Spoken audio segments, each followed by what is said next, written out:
A과대학 교수들은 교수협의회를 통해 대학병원에게 교수들의 근로환경을 개선해 달라고 지속적으로 요구하였지만 그때마다 병원 경영진은 현재 경영사정이 좋지 않아 조금만 더 기다려 달라고 대답할 뿐입니다. 이러한 대답에 분노한 A과대학 교수들은 회의실에 모여 의과대학 교수 노동조합을 설립하자는 의견이 분출하였습니다. 그렇다면 A과대학 교수들이 자신들의 권리를 확보하기 위하여 일반 직원과 같이 노동조합을 설립해도 문제가 없을까요? 많은 근로자들이 열악한 근로 환경과 낮은 임금으로 고통을 받습니다. 사용자에 비하여 개개인의 근로자는 그 힘이 너무도 작아서 사용자와 임금이나 근로 환경에 대한 협상에서 불리하기 때문입니다.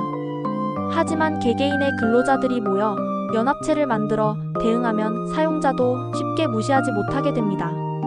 대표적인 근로자 연합체에는 노동조합과 노사협의회가 있습니다. 그렇다면 노동조합과 노사협의회는 무엇이 다를까요? 노동조합이란 근로자가 주체가 되어 자주적으로 단결하여 근로조건 개선 및 기타 근로자의 경제적 사회적 지위 향상을 위해 조직된 연합체로 개개인의 근로자를 대신하여 임금과 근로 환경에 대하여 교섭할 수 있고 파업과 같이 실제적으로 사용자에게 타격을 줄 수 있는 단체 행동도 할 수 있습니다. 이에 비하여 노사협의회란 근로자와 사용자가 서로 협조하여 근로자의 복지 증진과 기업의 건전한 발전을 도모하기 위하여 구성하는 협의기구로서 노사가 협력을 통해 공동의 이익을 증진시키고자 하는 목적으로 사용자에 의해 설립되기 때문에 노동조합과 달리 단체 교섭이나 단체 행동과 같은 권한이 없습니다. 또한 모든 사업장이 노동조합을 가지지는 않습니다만 노사협의회는 상시 근로자가 30명 이상인 사업장에서 의무적으로 있어야 합니다. 마지막으로 노동조합은 근로자들이 자주적으로 단결하는 것으로 사용자로부터 독립적으로 운영되기 때문에 노동조합에 가입한 회원으로부터 회비를 걷고 전적으로 노동조합과 관련된 일만 하는 근로자는 원칙적으로 회사로부터 임금을 받을 수 없지만 노사협의회는 회사가 운영하는 것으로 회비가 없고 노사협의회와 관련된 일을 하더라도 회사로부터 임금도 받을 수 있습니다. 많은 사람들이 파업과 같은 단체 행동을 불사하는 노동조합에 대한 좋지 않은 인식을 가지고 있습니다. 가장 대표적인 사람들이 바로 의사들입니다. 의사들은 병원에서 교육과 임금 수준이 매우 높고 의사면허증이라는 높은 진입장벽을 소유하기 때문에 상대적으로 직장이동이 자유롭고 거의 대부분의 병의원을 의사가 소유하거나 경영에 참여하고 있는 경우가 많기 때문에 노사 간 분쟁이 발생하면 사용자를 대변하는 경우가 많습니다. 예를 들어 병원 노동조합이 낮은 임금과 열악한 근무 환경 개선을 요구하며 단체 행동에 나서면 많은 대학병원 교수들은 가뜩이나 병원 경영도 어려운데 추가적인 임금 인상이나 근무 환경 개선을 요구하는 것은 무리이며 자신들의 이익을 위해 아픈 환자들을 도외시한다면서 도끼눈을 뜨고 비판하는 경우가 많았습니다. 하지만 이러한 생각이 점차적으로 변화하고 있습니다. 이런 주요 이유는 대학병원에서 근무하고 있는 의과대학 교수들의 열악한 근무 환경 때문입니다.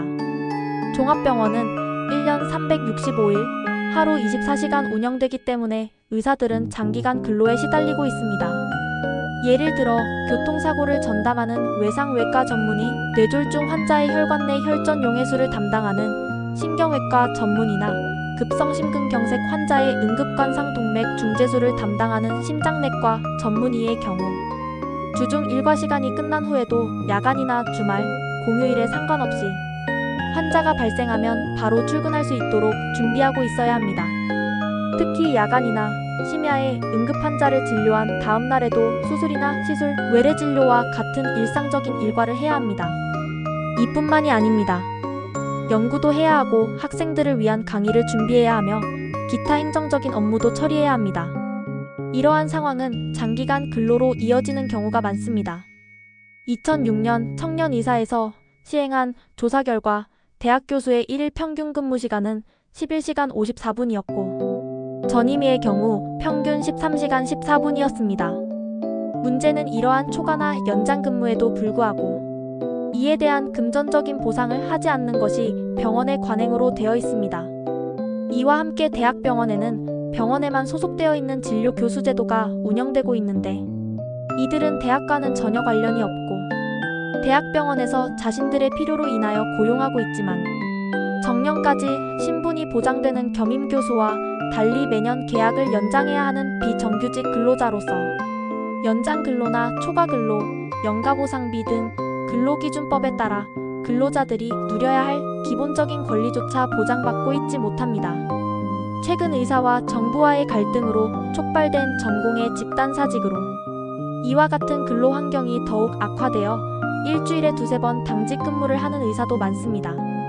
의과대학 교수들은 이전부터 교수협의회라는 일종의 노사협의회를 만들어 의사들의 근로 환경을 개선하기 위하여 노력하였지만 실제적으로 거의 변화가 없었습니다. 하지만 2020년 법이 개정되면서 대학 교수도 노동조합을 설립하는 것이 가능해졌습니다. 다만 교수들이 노동조합을 설립한다고 하더라도 학생들의 학습권을 보장하기 위하여 파업이나 태업과 같은 단체 행동은 허용되지 않습니다. 하지만 의과대학 교수들이 노동조합을 설립하는 것에 대하여 찬반 의견이 갈립니다.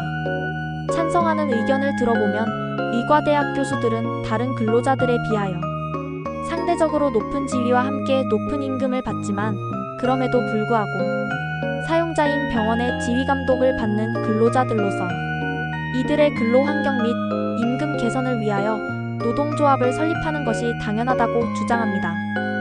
이에 비하여 반대하는 사람들은 의과대학 교수들은 일반 근로자와 달리 높은 신분 보장과 사회적인 지위를 가지고 일반적인 근로자에 비하여 많은 재량과 자율성이 인정되고 이미 높은 임금을 받고 있으며 의사들 중 상당수가 병원 경영에 참여하고 있음에도 불구하고 일반 근로자와 같이 노동조합을 설립하는 것은 어불성설이며 이들이 만든 노동조합은 소위 귀족 노조이기 때문에 안 된다는 주장도 있습니다. 의대 교수들의 노동조합 설립에 대하여 어떻게 생각하시나요? 당신의 생각이나 의견을 댓글로 달아주세요.